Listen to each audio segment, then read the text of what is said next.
So India are now at what is their final frontier in South Africa, the only test nation where they are yet to win a test series. Welcome to the shiny side. I'm your host Faris, and I have once again with me Umair Qazi from Dubai. How's it going, Umair? Hi, Faris, all well. How are you? Thank you for having me again. Yeah, it's I'm well. It's just that I feel like if you think about the recent test series we've had over the last 5-10 years, somehow India, South Africa tend to be the most exciting ones. They're very underrated, Yeah. but they churn out these amazing 250 meets 280 kind of test matches. And I'm looking forward to an exciting series. Yeah, so India, I think in each of these series in South Africa, at least the last three, they've always won a test. So it's been pretty much square going into the Yeah. third one. But I think this time it's only a two-test series. So I'm kind of Yeah. disappointed that, Yeah, they should have had a third test there. Same. So South Africa is only playing two test series over the next World Cup Test Championship cycle, which is unfortunate, right? So they're in the same situation as us Yeah, then, So basically. besides India, England, and Australia, no one plays more tests. Yeah. So South Africa haven't lost a series at home since 2019, by the way. In the meantime, they've beaten Sri Lanka, India once, Bangladesh, West Indies. They've pretty much lost everything away in the same time. India have won every single series in the last 5 years, except for the away series here and the away series to New Zealand. If you look at this, what you mentioned, right, head to head, the last 5 series, in 4 of them, it's the last 5 India's tours of South Africa's, India has won a test in 4 of them. And in 4 of them, they've gone into the final test with the series up for grabs. So it's been super exciting. Yeah, absolutely. Yeah, and totally. and I just feel like, and there's been some really close ones where I feel like a couple of series ago, there was this AB de Villiers crazy 60, and these are kind of series with a low scoring, where like a 60 or 50 can kind of completely win the game for you, right? So last time around, there was also this whole talk of Kohli speaking in the mic saying, "Super sport, you can't do this to us." And like, there was this whole talk that was of the last series, right? There's the whole meltdown of the Indian team. It was only Kohli, I think Rahul, and a lot of them got into it. Pujara, and that's the one after which Kohli left the test captaincy also, right? So that was the last time Kohli was test captain. So that was used as a basis to move on from Kohli. This is also, by the way, the first away test since 2012 where there'll be no Pujara or Rahane. Oh wow, that's a big change for India. Yeah, so it is a big change for India, and it's again, right? Some guys are coming back after a while, so let's see how this plays out. But if you look at the Centurion very quickly, where this game is at, South Africa has won 25 out of the last 31 games there. They've lost 3 and they've drawn 3. Against India, they've played 3 there. They've lost 1, but they lost the last one, actually. That was a couple of years ago. And if you look at the recent record, they beat West Indies there last year. India won there a couple of years ago. But it seems to be, again, South Africa generally over time, unfortunately, is their pedigree as a test nation is really being tested, and their performances are kind of on the decline, a bit like Pakistan, perhaps. India, on the other hand, are in the other direction. But somehow South Africa have still done just enough to win series at home generally, and even against India. So how do you see this playing out now, man? Yeah, look, South Africa is pretty generally strong at home. Just like most people, there are not many teams that win away test series anymore. Mostly it's the home teams winning. India is probably the only team that has gone around and won away series. So I feel South Africa will be going in as favorites, but India is probably really pumped up to try and win their first one in South Africa. So I think it'll be a great series. It'll be good fun to watch. I think it'll be competitive. As you mentioned, these mid 200 scores where the bowlers also have a say, good 50, 60 runs have a say in the match. So yeah, some interesting players on both sides. So it should be fun to watch. And for all of South Africa's so-called decline, their quicks are still tier 1, right? Especially in their own conditions. So even though they'll be missing Nokia, but otherwise it'll be probably a great cricket. Okay, so I'm going to quickly put up the likely 11s, right? So there's a few things India has to figure out here.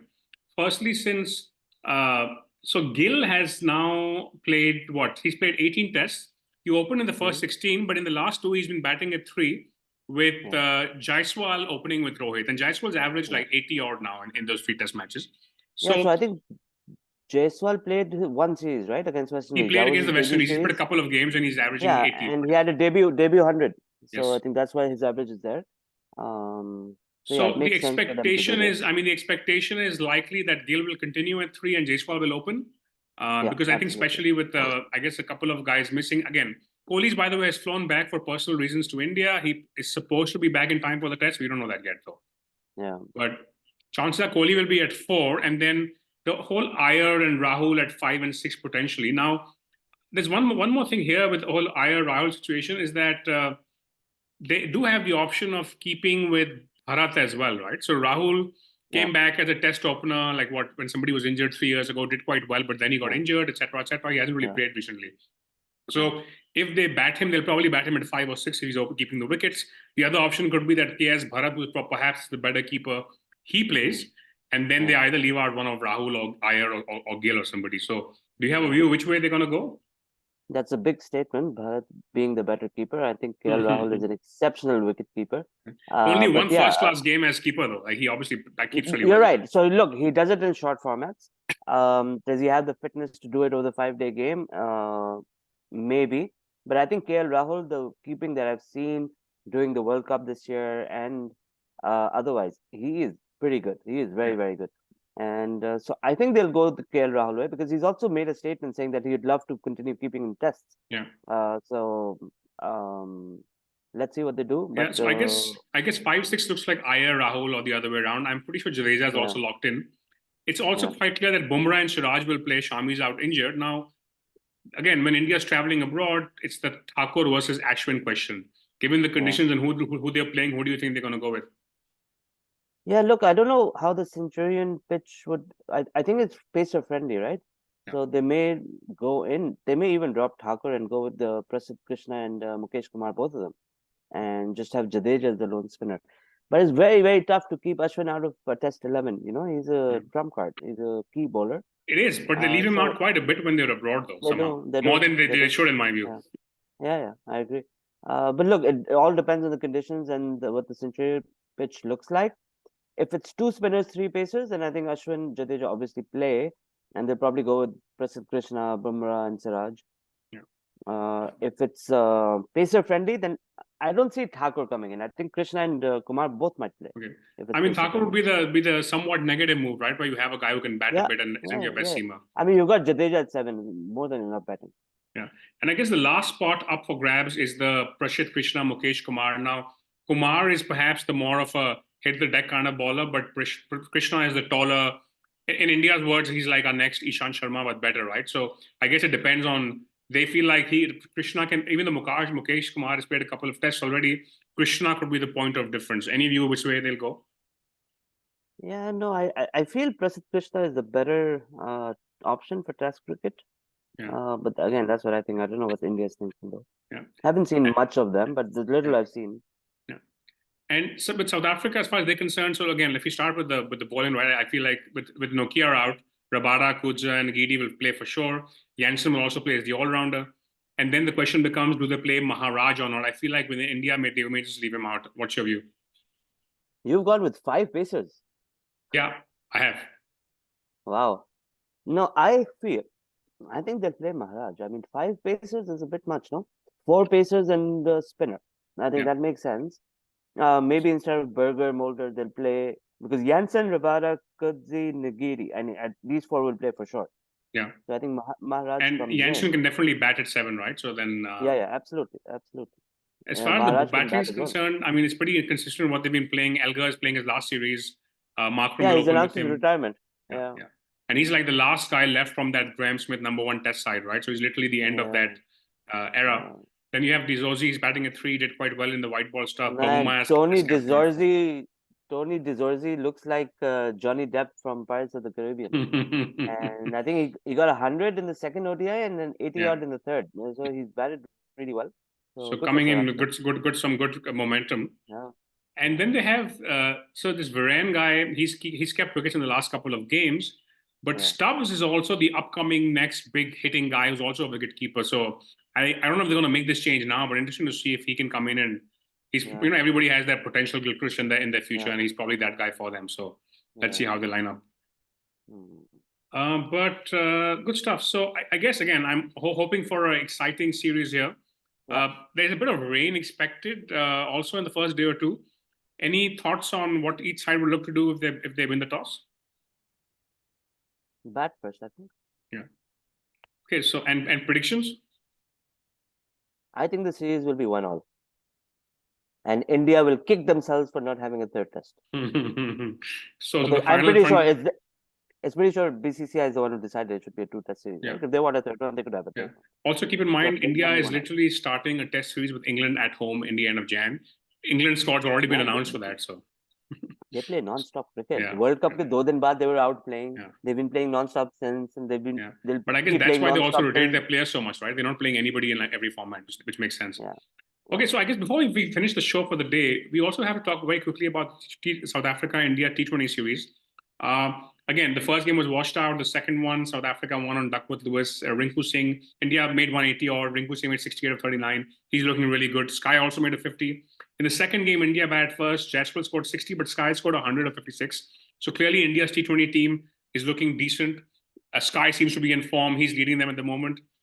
And we spoke about this in the couple of shows, right? Where you mentioned you thought Rohit and Kohli should just sit out the T20 and let these guys go. Now, another issue that popped up is it seems like Hardik's fitness is a question where you're not even sure if he'll be back for the T20 World Cup. So that kind of Hard opens the IPL, T20 question, captaincy question again, right? So do you want Rohit to lead or do you want Sky to lead in that case? So how do you see that situation developing? Yeah, look, it's interesting. They announced him as Mumbai Indians captain, Hardik Pandya. And then now they're saying that he may not even play the IPL. So does Rohit get the captaincy back from Mumbai? Did Rohit Sharma know that he was being removed or not? Yeah, so Still it's a good question question mark. They because don't know what's normally happening. the way India operates, they would normally have Rohit making a statement saying, "Hey, I'm leaving the captaincy," and then announce it the next day. But Rohit never did that, which is very unlike how Indian teams operate typically. Yeah, so I'm not sure what's going on. There's a lot of drama there. We'll see how it unfolds. But look, I stick to my guns where I say that Rohit and Kohli should just sit out of T20 cricket now. Let India focus on the next generation. They've got some beautiful, wonderful top three batsmen, multiple one, not only three, but they've got 5 or 6 options for those Yeah, positions. And they play very good T20 cricket. They should focus on that. And if Pandya's fit, great. If not, let Sky lead. I mean, he did pretty well in the series against Australia, yeah, as well as South Africa. And I mean, it's amazing how Sky's focus changes when it's yeah. T20 and not ODIs. I Seriously. saw that 100. I was watching that game live, and it was just unbelievable. He was on 30 of 27 deliveries, and the commentators were talking about this is totally unlike Sky. He's going and run a ball, 100 strike rate. Something's wrong. He's not batting to his full potential. In the next 20 deliveries, he reached 100. It was just remarkable. Bizarre. This is something which Manjrekar said, that he said, given how India optimizes everything on ICC tournaments and they've yet to one in the last 10 years, maybe it's time for a different approach. Don't try to select a team based on we have a tournament in next month. Just pick your best futuristic side every single time and just send them in. Don't think of it that way. Because he's like, clearly, you've tried doing it one way for 10 years. It hasn't worked for whatever reason. So there's no harm in trying a different approach. So as far as the captain is concerned. Okay, good stuff. So your prediction again for the test matches is 1-1 South Africa, right? 1-1 to 1-1 basically. Okay, yeah, I feel like I feel like this India side probably has a lot of quality, so I feel like they will probably take it. But I'm super excited about it. Also, very disappointed we only have 2 tests. I have to say, but good stuff. Thank you for being on the show, Pakistan got 3 tests in Australia. Yeah, that's true. That's true. In fact, we are the marquee series of this season, by the way, because West Indies comes for two, I think, I believe, after this. Yeah, that's true. But thank you for being on the show, Umair. Thank you, please. Thanks a lot. And for those of you who have a view on what 11 India should go with, please leave a comment, like the video, and we'll be back after the test match to talk about how it played out. In the meantime, stay tuned for the shiny side.